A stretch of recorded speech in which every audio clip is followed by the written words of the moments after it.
When people talk about survival lessons from past conflicts, most focus on battlefield tactics or famous military victories. But the truth is that the smartest, most adaptable knowledge came after the guns fell silent. Once wars ended, ordinary civilians, refugees and returning soldiers had to rebuild their lives with almost nothing. They developed methods that were born from necessity, refined by hardship and proven by sheer resilience. For anyone who studies history with the same intensity we do here on Warfield Prepper Chronicles, these tricks aren't relics. These are living, transferable skills that still hold their ground in the modern world. Over the next few minutes, you're going to see how post-war communities from Europe, Asia and Africa created practical systems to stay warm, preserve food, improvise security and rebuild from scratch. These aren't theories. These are methods that helped real people survive the aftermath of collapse, scarcity and instability. If you care about preparedness and you appreciate reality-tested history, this is exactly the kind of knowledge you want in your toolkit. The first post-war survival trick that still works is learning to rebuild supplies through micro-recycling. After the First and Second World Wars, civilians had almost no access to manufactured goods, so they became masters of repurposing damaged or discarded materials. Tin food cans became cups, lanterns, and even simple stoves. Scrap cloth was rewoven into blankets or used to patch clothing. Broken tools were reforged in backyard forges. This wasn't creativity for entertainment, it was a system of survival. The modern application is surprisingly close. Instead of throwing damaged gear away, treat every material as a multi-use asset. A cracked metal pot can be turned into a charcloth maker. A torn backpack can become repair patches for other equipment. This habit not only builds resilience, but reduces dependence on modern supply chains. The second post-war survival trick that still works is the community food pooling model. In devastated post-war Poland, Japan and Greece, families who barely had enough to feed themselves formed informal food circles. Instead of each household struggling alone, they combined resources, grew crops on shared land, and rotated meal responsibilities. The remarkable thing is that this structure actually produced more total calories than if everyone farmed or cooked individually. In a modern context, this translates directly into group preparedness. Creating a community garden, seed-sharing network, or neighborhood food co-op multiplies output and stabilizes shortages. Even in urban settings, a shared rooftop garden or rotating bulk buying system creates the same effect. Distributed risk, increased yield.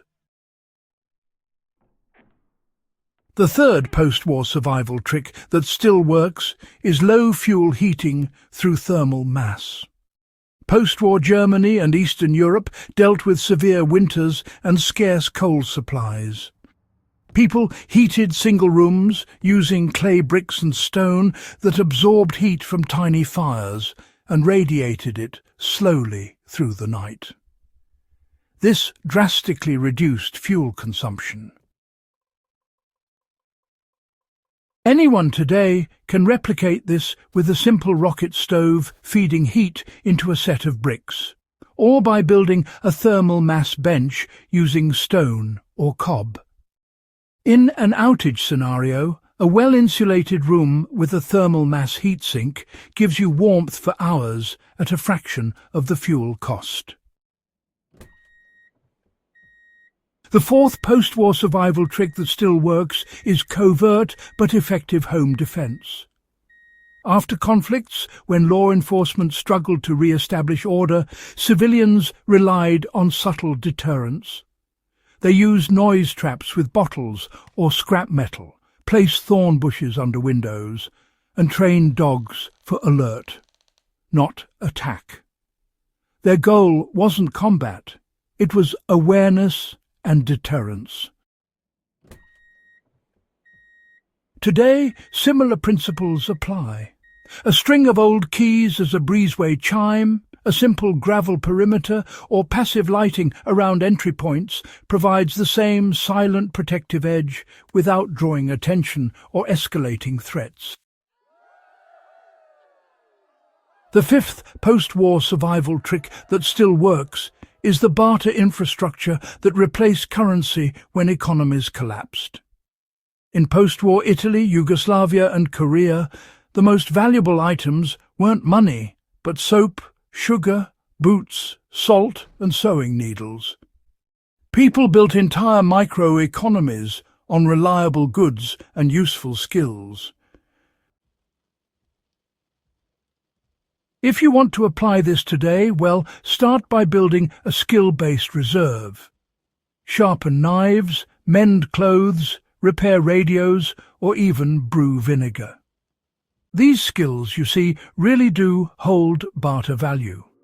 Pair that with small stockpiles of universally tradable items like candles, water purification tablets, or medical bandages. History shows these items outperform cash when stability crumbles. The sixth post-war survival trick that still works is food preservation without luxury equipment. After the wars, refrigeration was rare or honestly just non-existent, so people revived traditional methods like ash storage, coal pits, root cellars, brining and oil sealing. In Greece and the Balkans, meat stored under olive oil lasted for months. In Eastern Europe, vegetables packed in sand stayed crisp through entire winters. A modern version is simple, really. Dedicate a corner of your home to a passive, temperature-controlled space. Use airtight jars for oil preservation or set up a dry sandbox for root vegetables. These low-tech solutions, believe it or not, function perfectly even during prolonged outages. So, the seventh post-war survival trick that still works is psychological hardening through routine. Survivors of the aftermath in both Japan and Britain noticed that, honestly, instability was often more mentally damaging than hunger itself. To counter that, they created these strict daily routines: wake, clean, prepare, repair, rest. These simple structures, really reduced anxiety and stabilized morale. In any modern emergency scenario, whether personal or large-scale, a predictable routine prevents panic and keeps decision-making sharp. Even something as simple as a fixed daily checklist for water, food and repairs mirrors what post-war families used to stay grounded. The eighth post-war survival trick that still works is rebuilding livelihoods with peer networks. Post-war economies recovered faster in areas where people formed cooperative rebuilding groups. Shared tools, shared labour, shared training. This wasn't charity. It was mutual survival. The modern equivalent is joining or forming skill-sharing networks in your community carpentry circles, amateur radio clubs, first aid groups or tool-sharing libraries. In a crisis, those networks become the difference between isolation and rapid recovery.